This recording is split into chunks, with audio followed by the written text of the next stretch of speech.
नमस्कार, मैं हूं पवन त्यागी। बिहार में राजनीतिक उठापटक के बीच भारतीय जनता पार्टी ने एक तुरुप का इक्का चल दिया है।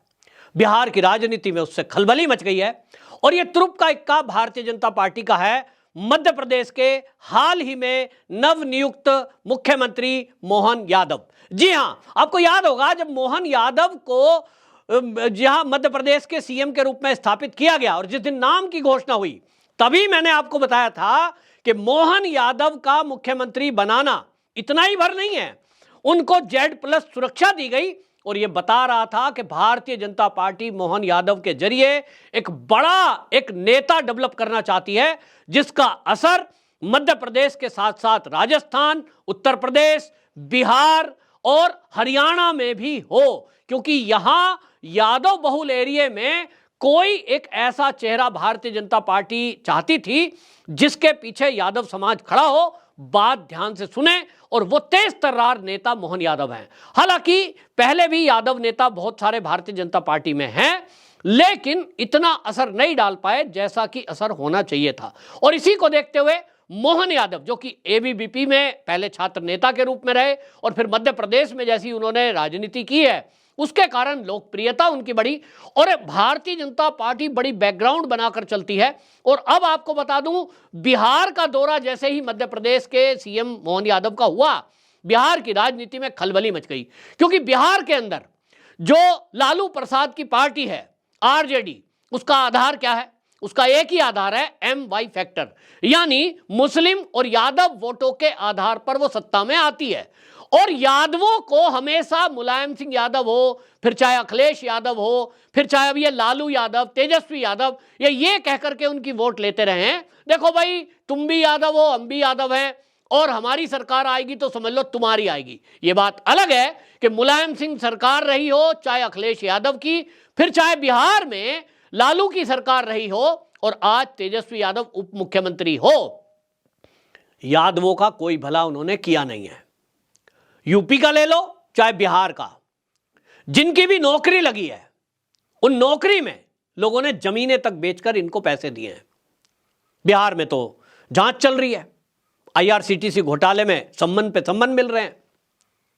और इस सब में अब वो कम्युनिटी देख रही है कि कोई ऐसा नेता आए जो वास्तव में हमारी दिशा और दशा को सुधारे।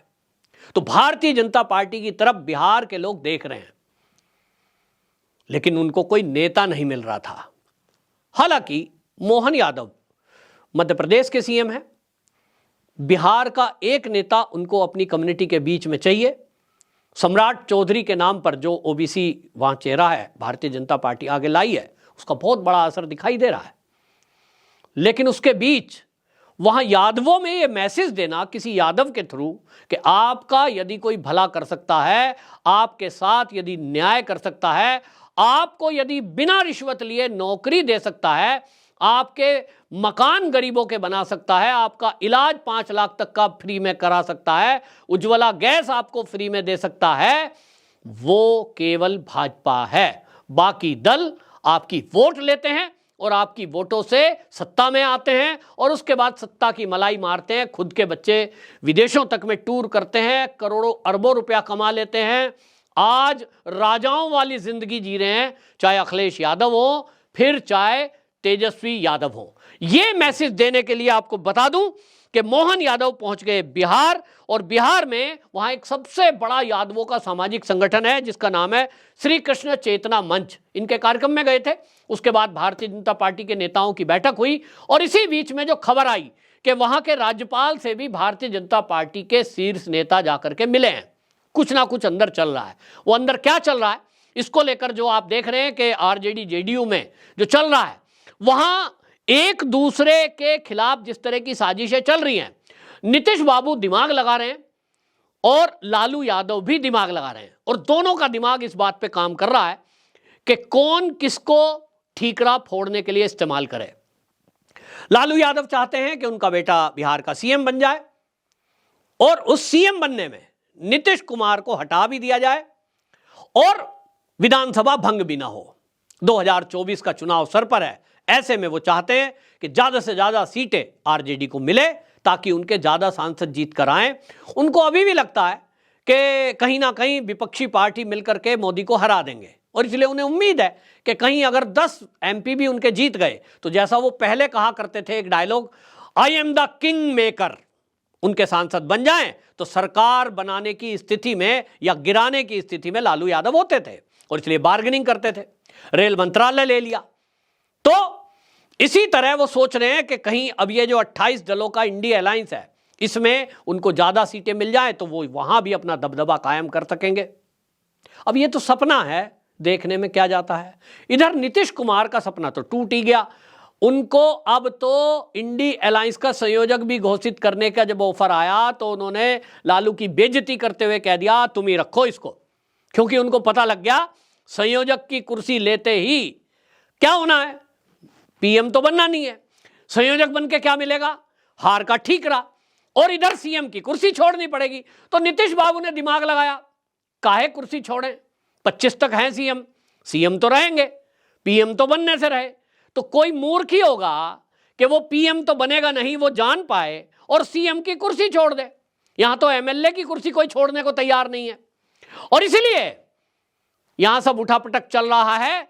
लालू जी सोचते हैं नीतीश को किस तरह से हटाऊं, और नीतीश जी अब इस तरह सोच रहे हैं कि किस तरह से ये मेरी कुर्सी खींचे ताकि सहानुभूति की वोट पाऊं, और इसलिए वो चाहते हैं कि लालू प्रसाद जल्दी से उनसे समर्थन वापस ले ले ताकि उनकी इज्जत बची रहे और वो जनता में जाके कहें देखो भाई मैं तो तुम्हारे हित के काम कर रहा था, मैं तो नौकरियां दे रहा था, मैं तो लोगों को परमानेंट कर रहा था, मैं तो बिहार का विकास कर रहा था, लालू जी ने नहीं करने दिया। और इसलिए आप देखिए शिक्षकों की भर्ती का बोर्ड जो लगा, फ्लेक्स लगा, बोर्ड लगे, उस पर तेजस्वी का नाम गायब था, शिक्षा मंत्री का नाम गायब था और नीतीश का बड़ा सा फोटो लगा था, वो बताने के लिए कि यहां जो विकास के काम हो रहे हैं वो केवल और केवल नीतीश कुमार करा रहे हैं।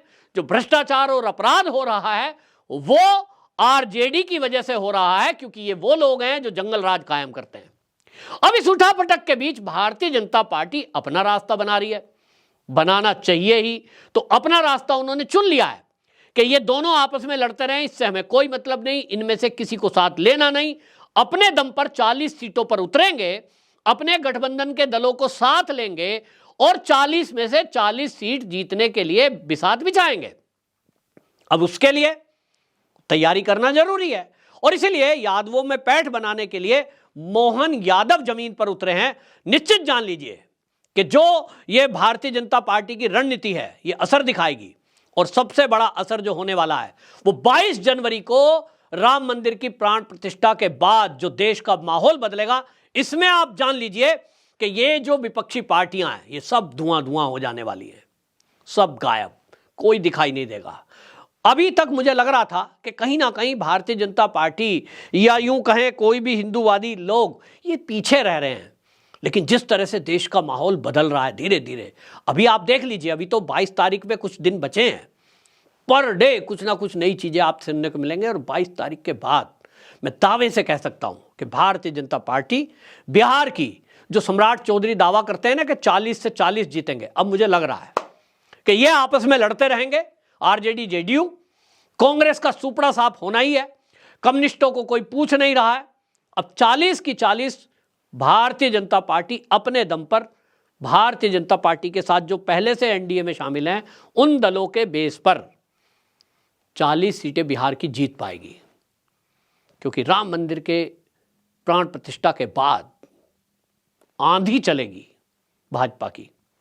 और यूपी में अगर बात करूं तो मुलायम सिंह यादव के द्वारा कार सेवकों पर गोली चलवाई गई, इसको याद दिलाने की कोशिश भाजपा कर रही थी। इसी बीच शिवपाल यादव का बयान आ गया कि वो तो जायज थी, चलवाई गई थी, अब इसमें और भाजपा को कुछ नहीं करना, केवल शिवपाल यादव के बयान को चलाना है कि देखो मुलायम सिंह का भाई खुद कह रहा है कि कार सेवकों की जो हत्या कराई गई वो जायज थी।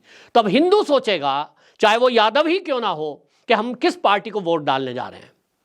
केवल यादव के नाम पर ऐसी पार्टी को वोट दे दें जो राम भक्तों पर गोली चलवाती है, राम मंदिर में रुकावट बनती है, वो जो ढांचा था बाबर के द्वारा बनाया गया उसको बाबरी मस्जिद का नाम देती है, उसकी रक्षा में परिंदा भी पर नहीं मारेगा ऐसा डायलॉग मारने वाले मुलायम सिंह फोर्स तैनात कर देते हैं। ऐसी पार्टी को वोट दें जिसने यादवों के बच्चों को अगर पुलिस में भर्ती की जगह दी तो लाखों रुपए ले लिए, ट्रांसफर और पोस्टिंग अगर किया उसके भी पैसे ले लिए। मुंह से भले ही ना बोले लेकिन ऑफ द रिकॉर्ड सब बताते हैं। हां, यादवों को यह जरूर है कि प्राथमिकता दी गई, लेकिन फ्री में किसी को प्राथमिकता दी गई, फ्री में किसी को थाने का चार्ज मिला, फ्री में किसी को चौकी का चार्ज मिला, फ्री में किसी को पुलिस में भर्ती कर दिया, ऐसा ना तो बिहार में हुआ ना यूपी में हुआ। आज भारतीय जनता पार्टी की सरकार है, योगी जी की यूपी में सरकार है। मैं दावे से कह सकता हूं एक भी भर्ती में किसी व्यक्ति से 1 रुपया नहीं लिया गया, पारदर्शिता के साथ भर्ती हुई है। और ये यादव देख रहे हैं कि आज अगर पुलिस में हमारा बच्चा गया है, 1 रुपया किसी को नहीं दिया, योगी जी के शासन में बिना पैसे के नौकरी लग गई है। अभी तक 7 लाख नौकरियां सरकार में, पुलिस में योगी जी दे चुके हैं। अंतर बिल्कुल साफ दिखाई दे रहा है। और ऐसे में 40 बिहार की, 80 यूपी की पक्का सीट है। ये भारतीय जनता पार्टी उत्तर प्रदेश में भी सुपड़ा साफ करेगी। मुलायम सिंह यादव की पार्टी समाजवादी को वोट डालने वाला वही होगा जो हिंदू द्रोही होगा, राम द्रोही होगा, वही वोट डालेगा, बाकी नहीं डालेगा। और इसलिए इनको खतरा है, इसीलिए घबराहट है। और आपको बता दूं, मोहन यादव जी ने जो ये यात्रा की है, वो अगली यात्रा, उनका जो अगली बैठक है वो यूपी में होने जा रही है। और इसके बाद आप देखेंगे पूरे देश का माहौल इतना तय है।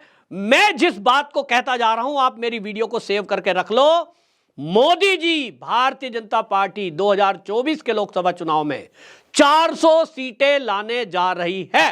पहले से बोलता आया हूं कम से कम 350, मैक्सिमम 400। अब ये आंकड़ा कहां तक जाता है, 400 से कम तो रहने का सवाल नहीं है, आज मैं ये कह रहा हूं। तो बहरहाल भारतीय जनता पार्टी ने अपने जो अभियान है वो शुरू कर दिया है 2024 का। वहीं इंडिया अलायंस का हाल यह है कि अभी तक सीट शेयरिंग पर कोई बात नहीं हुई है, क्योंकि उनको पता है कि ये हो नहीं सकता।